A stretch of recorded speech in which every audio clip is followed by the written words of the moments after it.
Bonjour et bienvenue à tous dans ce flash d'informations. Affaire Farba Ngom. Maître Boubacar Cissé, défenseur de Farba Ngom, tire la sonnette d'alarme face aux accusations de détournement de fonds publics, blanchiment d'argent et fraude s'élevant à 31 milliards de francs CFA. Dans une déclaration, il critique un processus entaché de violations flagrantes des droits de la défense. D'après lui, tout a commencé avec une déclaration publique d'Ousmane Sonko affirmant que Farba Ngom menait sa dernière campagne électorale.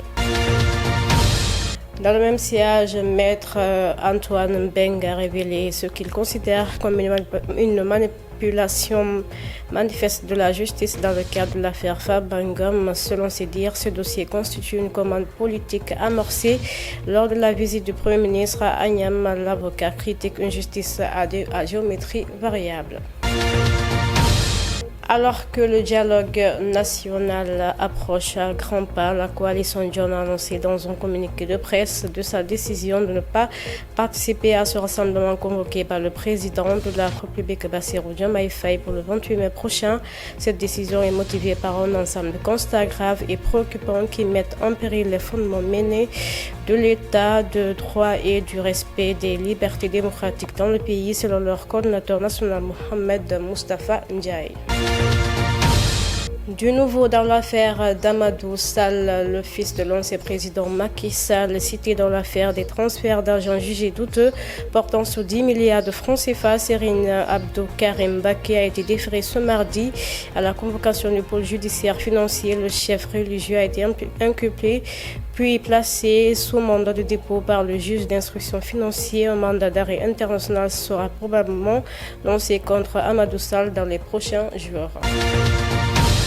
Lors de la 34e session des chefs d'État et de gouvernement du mécanisme africain d'évaluation par les pairs à Addis Abeba, Bassirou Diomaye Faye a présenté les résultats de l'évaluation ciblée du secteur minier menée dans le cadre de l'agenda national de transformation. Cette évaluation vise à identifier les défis liés à la gouvernance des ressources minières, à proposer des solutions concrètes et à faire de ce secteur stratégique un véritable moteur de développement durable et inclusif dans le pays.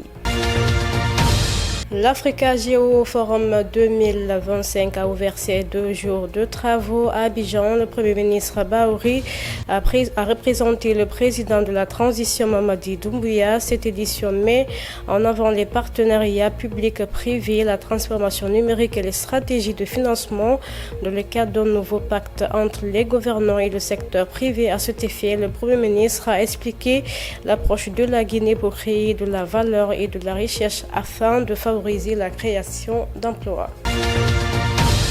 Mali, la junte au pouvoir a annoncé mardi la dissolution des partis politiques et des organisations à caractère politique dans un décret présidentiel lu à la télévision nationale, une décision redoutée depuis plusieurs semaines par les partis politiques. Plus tôt dans la journée, les militaires au pouvoir depuis 2 coups d'État en 2020 puis 2021 avaient abrogé la charte des partis qui fixait notamment leur cadre moral et juridique.